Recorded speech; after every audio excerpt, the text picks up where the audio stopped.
Child's pose in yoga is oftentimes referred to as a pose for resting or relaxation throughout the practice. And for some people, child's pose is neither one of those. It's not restful and it's not relaxing.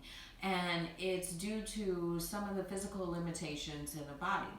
So child's pose requires a lot of deep hip flexion, a lot of deep knee flexion, and then this action in your ankle where you point your toes forward, which is called plantar flexion. And so for some people who don't have that amount of range of motion in their hips, knees, and ankles, child's pose can be a pose that's less than ideal for relaxation. So I'd like to offer some modifications or some variations on the pose that might make the pose feel a little bit better for you.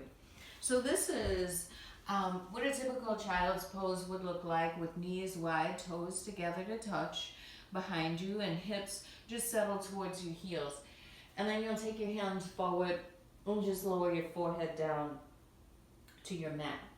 So for some people, including myself, my head down on the mat doesn't feel good because there's a little bit of an inversion in that. And when I get inverted, it bothers my nose. So one of my favorite variations to take on it is just to stay in the lower half of my body the same, but then to come to my forearms and then keep my forehead or my head in line with my torso. And that way I don't have that mild inversion in my body. So I've been taking this quite a lot lately. So this required deep hip flexion, knee flexion, and ankle plantar flexion is what's not often available to some people. So there may be a slight lift in the hips, and as long as that feels okay in your body, you're welcome to take that action.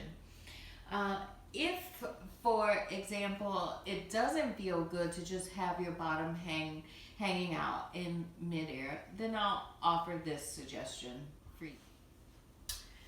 Blanket and roll it to the height that's desired for you. And a couple things you can do with the blanket is, one, you can take the blanket behind your ankles and underneath your hips, and you'll just have a seat on the blanket, and then here you can rest your bottom on the blanket.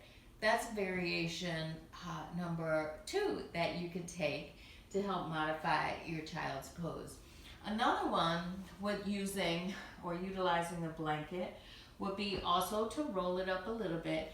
If for some people you don't have this amount of range in your ankle, then you can take the blanket, put the blanket underneath your ankles behind you. And then once you do, you just let your feet just rest on the blanket behind you, and your ankles will be supported by the blanket. And then you can take your arms forward, and you can either rest on your forearms or all the way down with your head towards your mat. Finally, the last suggestion that I like to offer to students, if it doesn't feel good to rest with a bend in your knees and with a bend in your hips, then I'll offer for people to lie down all the way on your stomach.